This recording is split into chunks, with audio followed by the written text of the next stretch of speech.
వాళ్ళ చేతిలో వెసులుబాటు ఉండాలి, ఆడబిడ్డ చేతిలో పెత్తనం ఉండాలి అని ఇవాళ మేము కోరుకుంటున్నాం. కేసీఆర్ ఏమో ఆడబిడ్డలకు పెత్తనం వస్తే తాగుబోతోళ్ళు ఉండరు, తాగుబోతోళ్ళు లేకపోతే ఆయన సంఘాన్ని కోల్పోతా అని ఆయన అనుకుంటున్నాడు. ఎందుకంటే ఈ రాష్ట్రంలో తాగుబోతుల సంఘానికి ఏకగ్రీవ అధ్యక్షుడు ఎవడని ఉన్నాడా అంటే ఆయన కేసీఆర్. ఈ వేదిక మీద నిఖత్ జరీన్ ఉన్నది, ఆ అమ్మాయి బాక్సింగ్కు ఛాంపియన్. ఈషా సింగ్ ఉన్నది, ఆ అమ్మాయి స్పోర్ట్స్కు ఛాంపియన్. అదేవిధంగా దీప్తి అని వరంగల్ నుంచి పారామెడికల్లో కాంస్య పథకం తెస్తే ఈరోజు ప్రభుత్వ ఉద్యోగం ఇచ్చినాం. వాళ్ళందరూ క్రీడలకు, సానియా మిర్జా టెన్నిస్కు బ్రాండ్ అంబాసిడర్. ఇట్లా చెప్పుకుంటూ పోతే ఒక్కొక్కరు ఒక బ్రాండ్కు అంబాసిడర్లు. కానీ మన కేసీఆర్ దేనికి బ్రాండ్కి అంబాసిడర్ అయ్యా?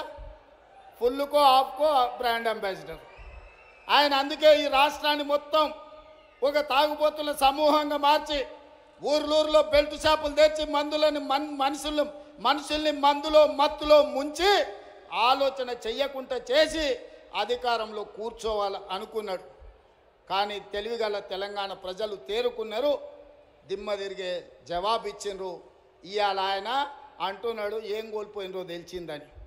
ఏం కోల్పోలేదు కేసీఆర్ గారు, మీరు ఆ ఫామ్ హౌస్లోనే ఉండండి, కావాలంటే వైన్ షాప్ ఆయనకు చెప్తా, కావాల్సినప్పుడల్లా సీసాలు నీకు అందిస్తూనే ఉంటాడు. ఆ బిల్లు కూడా నువ్వు కట్టకు, మా వాళ్ళు కడతారు, మా పిల్లలు కడతారు. నీ ఇంట్లో 4 పదవులు కోల్పోయారు తప్ప తెలంగాణ సమాజం ఏం కోల్పోలే.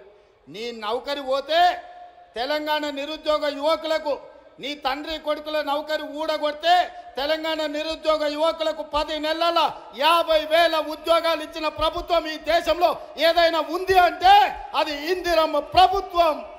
ఆ ఇందిరమ్మ ప్రభుత్వంలో 50,000 ప్రభుత్వ ఉద్యోగాలు ఇచ్చిన ఘనత నా మంత్రివర్గ సహచరులదని నేను ఈ వేదిక మీద నుంచి గర్వంగా నేను చెప్పదలుచుకున్నా.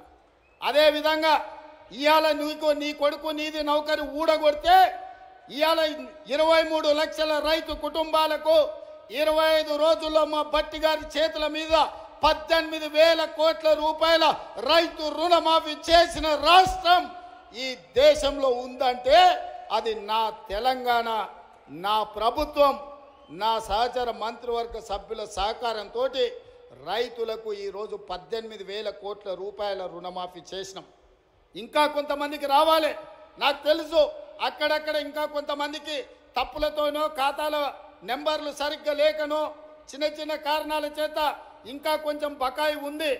100% ఈ వేదిక మీద నుంచి ఆనాడు భద్రకాళి సాక్షిగా ఈ వరంగల్ గడ్డ మీద నుంచి చెప్పిన 15 ఆగస్టు లోపల 2 లక్షల రుణమాఫీ చేస్తా అన్నా, సమ్మక్క సారలమ్మ సాక్షిగా ఆయన చెప్పిన 18,000 కోట్ల రూపాయలు భద్రకాళి సాక్షిగా, సమ్మక్క సారలక్క సాక్షిగా 15 ఆగస్టు లోపల రైతుల ఖాతాలు వేసిన.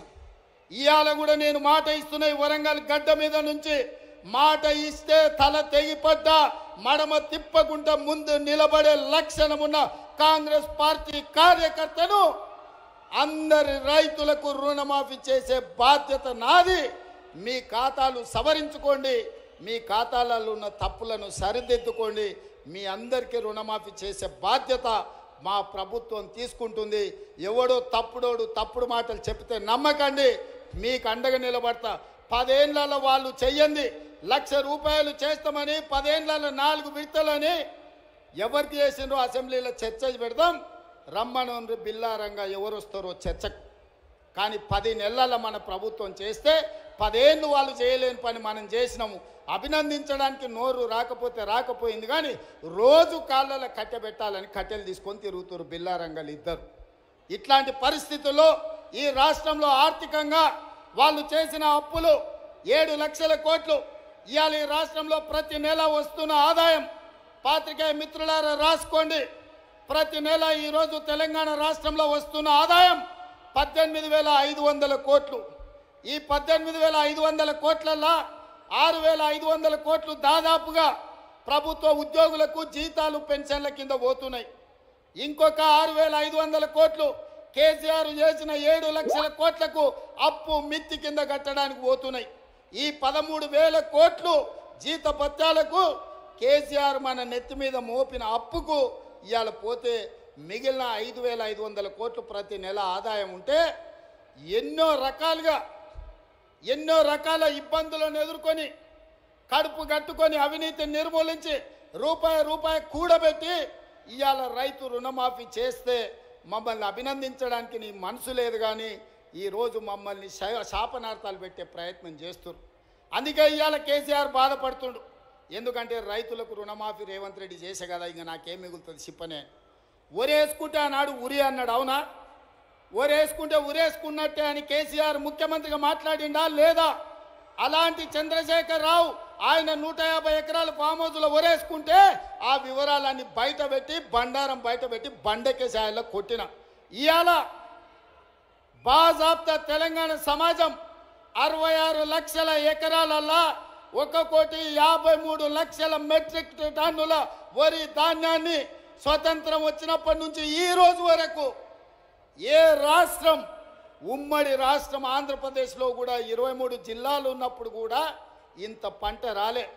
ప్రపంచ రికార్డు ఇవాళ తెలంగాణ రాష్ట్రం 66 లక్షల ఎకరాలలో 1,53,00,000 మెట్రిక్ టన్నుల వరి ధాన్యాన్ని పండిస్తే ఎంఎస్పి ఇవ్వడమే కాదు, సన్న వడ్లకు 500 రూపాయల బోనస్ ఇచ్చి కొంటున్న రాష్ట్రం ఈ దేశంలోనే తెలంగాణ రాష్ట్రం ఉంది. రైతులను ఆదుకున్న ప్రభుత్వం ఇందిరమ్మ రాజ్యంలో ప్రజా ప్రభుత్వం అని నేను చెప్పదలుచుకున్నా. ఇవన్నీ కోల్పోయిన టాన్ కేసీఆర్ని అడుగుతున్నా, నీ దుఃఖమేందో నీ బాధ ఏందో నువ్వు చెప్పింది నిజమైతే రా అసెంబ్లీలోకి రా, చర్చ పెడదాం, తారీఖు నిర్ణయించు. చంద్రశేఖరరావు ఏ రోజు చెప్తావో ఏ సమయం చెప్తావో ఆ రోజు అసెంబ్లీ పెడతా రా. నువ్వు ఓడితే ఇంట్లో పోయి బంతవా? రాహుల్ గాంధీని చూసి సిగ్గు తెచ్చుకో. 3 సార్లు ఓడిపోయినా ప్రతిపక్షం ఉండి కన్యాకుమారి నుంచి కశ్మీర్ వరకు 150 రోజులు 4000 కిలోమీటర్లు మండు టెండల్లో మంచు కొండల్లో పాదయాత్ర చేసి ప్రజలకు అందుబాటులో ఉన్నోడు అంటే బాధ్యతాయుతమైన ప్రతిపక్ష నాయకుడు. అధికారంలో ఉంటే దోసుకుంటా, ప్రతిపక్షంలో ఉంటే ఫామ్ హౌస్లో వండుకుంటా. ఇదా నీ విధానం? నిజంగానే ప్రజలు కష్టాలలో ఉంటే ఫామ్ హౌస్లో గాడిది పండ్లు దొమ్ముతున్నావా? రా ప్రజల్లోకి వచ్చి మాట్లాడు. ప్రతిపక్షంగా ఏం సూచన చేస్తావో చెయ్యి ప్రభుత్వానికి. మేము వినడానికి సిద్ధంగా ఉన్నాం. నువ్వు లేవనెత్తిన అంశాలు సహేతుకమైనవైతే సరిదిద్దడానికి సిద్ధంగా ఉన్నాం. నువ్వు రావు. ఆ చిల్లరగాళ్ళని ఇద్దరిని ఊరి మీదకి వదిలిండి, అది చూసిన ఆంబోతులాగా. ఊర్లలో దేవుళ్ళకి వదులుతారుగా దున్నపోతులని తెలుసు కదా, అది 7 శైన్ల మేసి వచ్చినా ఏమానం. దేవరకు వదులుతాం కదా అది చూసిన వాటిని. దేవరకు వదిలే ఓ రోజు బలి ఇస్తారు. ఆ ఇద్దరిని అది చూసిన వాళ్ళలాక ఊరి మీదకి వదిలి ఈరోజు ఏది పడితే అది మాట్లాడుతున్నారు. ఏమన్నా అర్థం పర్థం ఉందా? ఒకసారి ఆలోచన చేయండి మిత్రులారా. ఇంకా ఆ పక్కన లావు మనగాళ్ళు లడాయిపోతే వెనకాల 3 నూకుడు మనగాళ్ళంట. ఆయన కిషన్ రెడ్డి అనట, ఆయన ఇంకొక ఆయన ఉన్నాడు. కేటీఆర్ ముందు రోజు మాట్లాడతాడు, రెండో రోజు కిషన్ రెడ్డి మాట్లాడతాడు. మనం గుజరాత్లో Sabarmati river development front Modi గారు అభివృద్ధి చేస్తే సప్పట్లు కొడతాడు. మా మోడీ చూడు గుజరాత్లో గొప్పగా చేసిండు. కానీ అదే Musi river development front Hyderabad నగరంలో ప్రపంచానికి ఆదర్శంగా ఉండేట్టుగా మనం చేద్దామంటే వద్దు, నేను అడ్డం పడుకుంటా అంటాడు. నేనన్నా నువ్వు మోడీ గులాంవా, గుజరాత్ గులాంవా, ఎందుకు అడ్డం పడుతున్నావని. సిగ్గు లేకుండా నేను మోడీ గులాంని అంటుండు. ఆయన నన్ను అంటుండు సోనియమ్మకు నువ్వు గులాంవా అని. నేను ఒక్క మాట ఈ వేదిక మీద నుంచి స్పష్టంగా చెప్పదలుచుకున్నా. 60 ఏళ్ళ ఆకాంక్ష, 1200 మంది బిడ్డల ఆత్మ బలిదానాలు జరిగిన తెలంగాణ రాష్ట్రం రాకపోతే కన్న తల్లిగా గొప్ప మనసుతో ఆంధ్రప్రదేశ్లో పార్టీ చచ్చిపోయినా ఈ తెలంగాణ రాష్ట్రాన్ని ఇచ్చిన సోనియమ్మ